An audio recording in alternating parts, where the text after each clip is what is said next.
Yo, what is the YouTube? In this video, we got more bad news for Kevin Hart. Listen, last time we reacted to Poetic. No, I'm over here saying it wrong, my bad. Last time we reacted to Poetic, Flacco talked about Kevin Hart. It was some bullshit about a comedy joke that was said about, like, what was his name? Damn, I'm over forgetting the joke. I had exactly what I wanted to say in my head and I forgot it. About George Floyd. It was a comedy joke about George Floyd, and people were getting on Kevin Hart because he didn't stand up and he didn't say nothing. That's the last thing we heard about it. Now apparently it might be more bad news. We're about to see what it is. Let Flacco tell us. I hope y'all enjoyed the video and let's get to it. When the Netflix roast and George Floyd conversation was at its highest, but they just dropped it today. And when they drop it, it's Kevin Hart essentially saying the exact same thing that got him canceled and in trouble and backlash on The Breakfast Club. He just repeats the exact same sentiment, which is why I think they filmed it around the same time. But nonetheless, dropping it today has re-driven up the conversation, has people speaking about Kevin Hart again. And to me, this was just a really, really big mistake. Now, a little later in this video, we have comments, new comments from Dame Dash, where he calls out Kevin Hart. And Dame Dash was absolutely brutal to Kevin Hart. Like, did not spare no feelings, did not try to protect relationships. Dame Dash told the absolute brutal truth about Kevin Hart, and it's terrible. Were you surprised by people's reaction? From the roast? Yeah. Not from the people that aren't aware of what a roast is, right? Like, I mean, the general public. I'm not surprised, but you here's where we're like falling into a weird space. Okay? The roast isn't a new format of comedy. What the hell The is roast this? Why they... and roasting is a I specific hate when they format put a picture that has existed for years, Forever. right? Roasts Like... are meant to be brutal. It is a style of comedy. It is hard-hitting jokes that also have shock factor potential. The black community is so proud of you. Right now, George Floyd is looking up at us all, laughing so hard that he can't breathe. People should be upset like the George Floyd jokes. I can say that some jokes weren't in the best taste. It was some that I wouldn't tell. Mm-hmm. Not my style, not what I would do, but some people are looking for that. Man, some people just soft. They can't take no dark humor. They're looking for that. But let me say this. I talked to just want Cheryl. a reason to I crash think out that on. those jokes about her husband, they hurt her feelings a little bit. Her husband committed Might know this suicide side 3 of years the into their marriage. I've been sitting next to her for 2 hours, and I have to ask, how did he last that long? I think a lot of people were taken aback by that joke. You should be. It's in poor taste, but that's how they roast now. I didn't know exactly what they were going to say. If you're going to go against my husband taking his life, let's talk about mental health.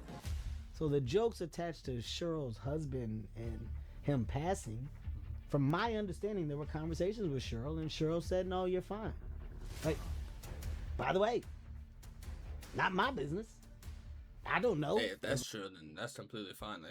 Like at the same time, like me personally, I feel like a joke is a joke regardless, even if he tapped in with the family or not. Even if he said, "Yo, can I say this online?" Like, I feel like a joke is a joke. But if he did tap in and he's like, "Yo, I'm gonna say this joke. Is this cool?" That's even more respect. Like, at least he showed respect to the family. Of course, people are gonna say what they have to say regardless. They're just take it and run. It did or didn't, but from my understanding, it did. From my understanding, Cheryl was okay because a call was made. I'm gonna go ahead and send the drink. I'll be right back. All right. Needed that, especially from that shot. Okay, jokes get said. All right, oohs and ahs are. I love Cheryl Underwood. I think Cheryl Underwood is an absolute joy and a delight. But she signed up for that roast. She knew what was coming, but George Floyd didn't. George Floyd didn't sign up for it.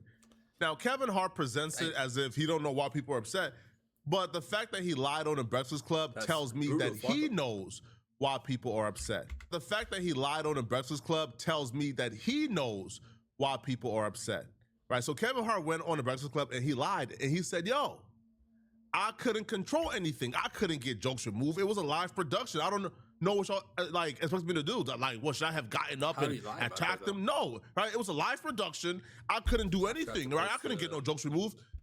And then it came out that that Kevin Hart, not only could he get jokes removed, he did get jokes removed. 18 jokes to be exact. All right, Tony Hinchcliffe. Oh, all right. That's some other shit. If you got 18 different jokes removed and you couldn't get the most racist one out of there, then I understand why they're looking bad at him.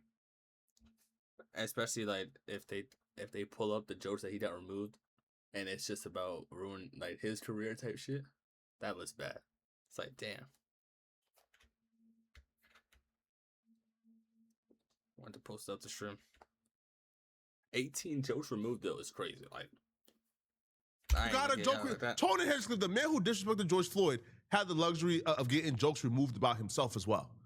Kevin Hart had jokes removed about himself. They took out jokes about Trump and Melania. And I'm trying to understand, if you were able to get jokes removed, why couldn't you just do your people a favor, man? Hey, bro, this man is disrespecting somebody who was brutally murdered. Let's not air this.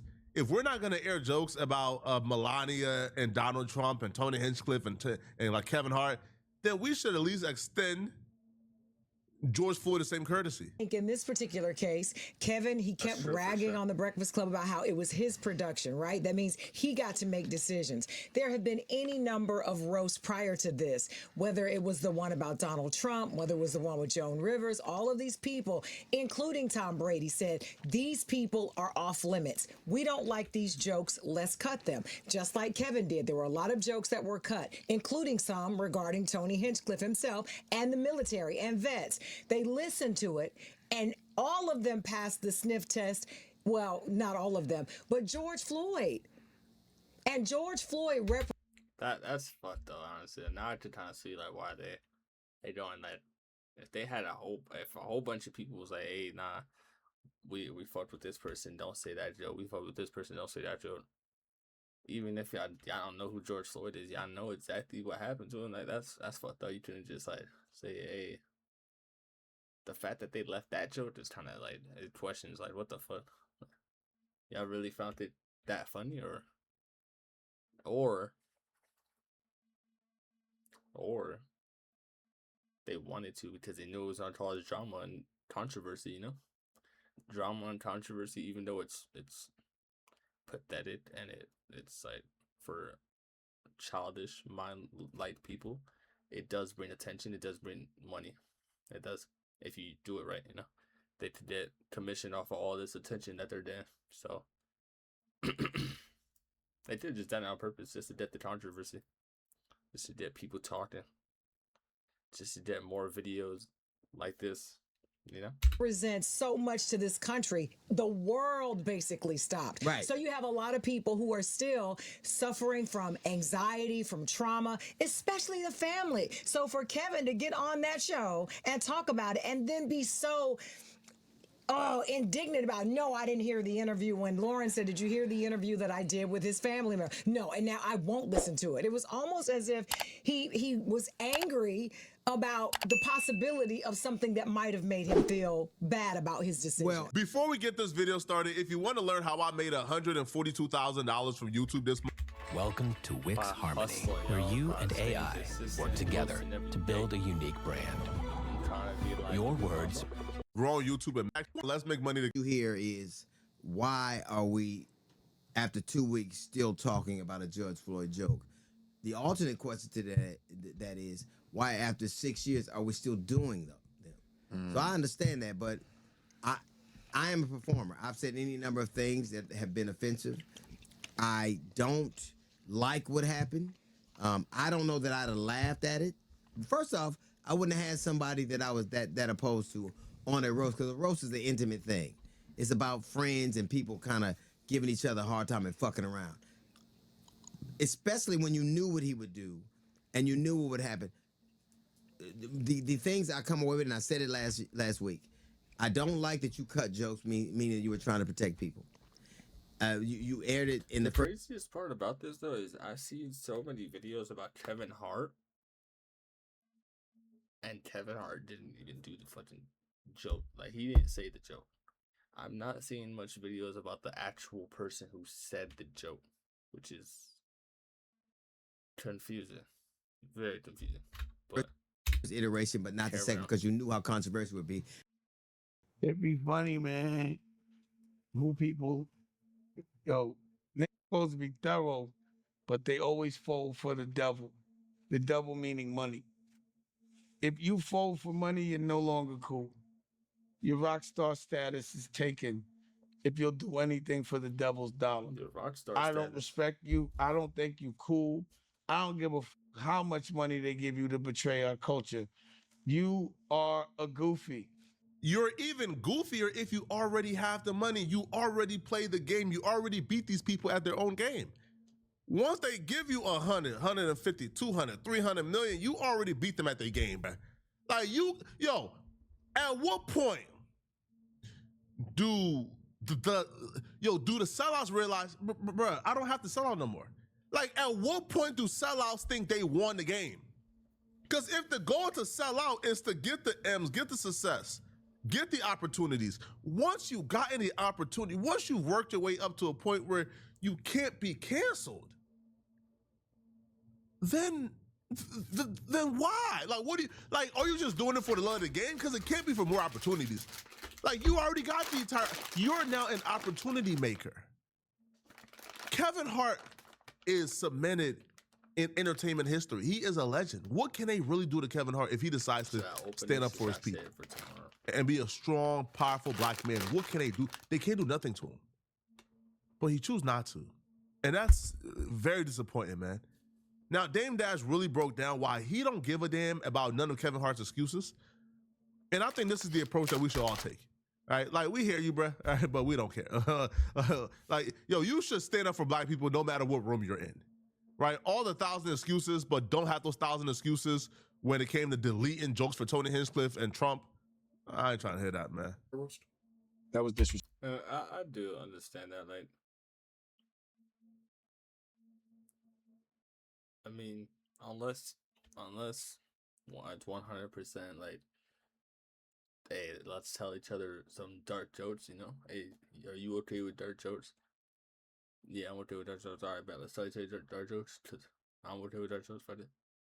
Then, all right.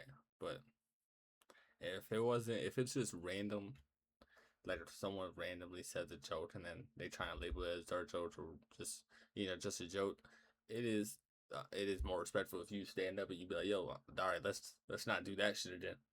I'm gonna let this shit slide once. Let's not do that shit again. No dark jokes around it. That's more respectful. You feel me? Like, especially if you don't rock, unless you cool with it, laugh it off. Laugh it off and say one back.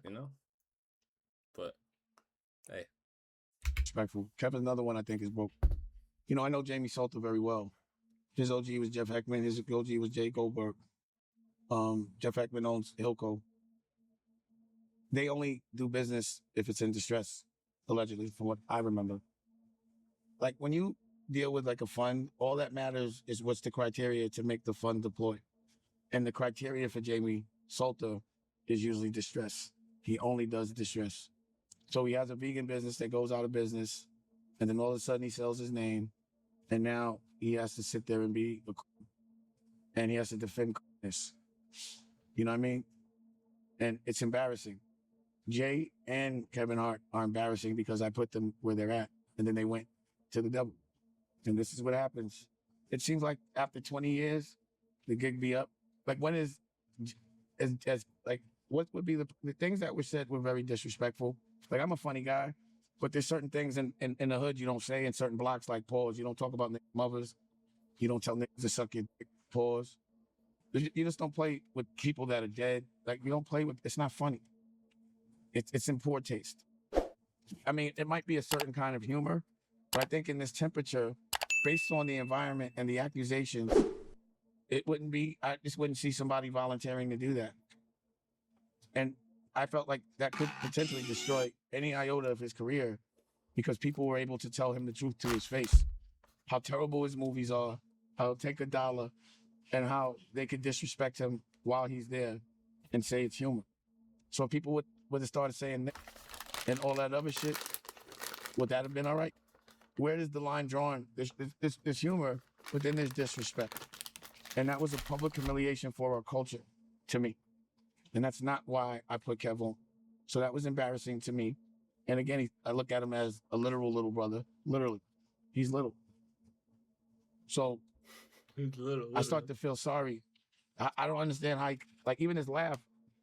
He said he put Kevin on. Is this like, I don't know who this is. I don't know who this is. I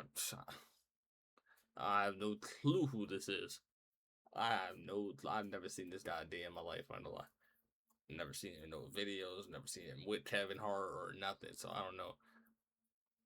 But Kevin Hart been here for longer than me. So Kevin Hart's career is probably longer than me. So shit. He's probably right, you know. He probably put Kevin on to the game at an early age. You feel me? When Kevin was probably like my age type shit. But I ain't never seen that. I don't know who this guy is. Hey, if he put Kevin on though, that hits. That hits hard too. Just like then the homie that put you on, looking back at you years later and calling you a goofy, calling you a sellout. Damn, that shit hurts. It was so contrived. You know, you saw certain black people just not laughing. Hey, someone put in the comment section, who is this? I don't know who this is. Please help me out. Dave Chappelle would have never let that happen. Cat Williams ripped him. Pause. And he had to say, thank you, sir, may I have another? From what I understood, and it's funny because I was on the plane the morning after it happened, going to see the Don, Farrakhan. And it came up on my feed and I watched the whole shit. And I was like, oh shit. Now that's the worst news of all in my eyes, bruh. That's the worst news of all. Dame Dash, so first off, he's on point, okay? Like, you selling out for the devil, bruh. All right? You already got all the money in the world. You got everything in the world. At this point, bruh, you know, if you're still selling out after making, I don't know, hundreds of millions of dollars, then that's just your character. That's just your soul. But the worst news of all is, Dame Dash is seeing this going on. He is formulating his opinion about you, and he's on his way to sit with Farrakhan.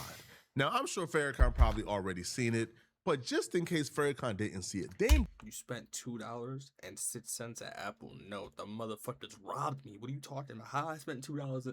What cost $2.06? What do you mean I spent $2.06? The motherfuckers is robbing me, bro. I swear. Every day. Every day, $2.06. Yeah, okay. That is about to tell Farrakhan how you sold out black people to the corporate infrastructure. I swear I got charged like $2 like 3 times this week. I swear to God, if I'm lying, I'm flying, bro. I swear to God, I charged $2 at least 3 times this week. I don't know. I don't even know what subscription. Real shit, some advice. I'm gonna have to cancel it all on my cards because here's some advice. Do not make multiple iClouds account. I don't even know which iCloud account it is that has the subscription. I'm trying to cancel this shit. I don't even know. That shit's bad. My bad. I'm over here yapping this shit.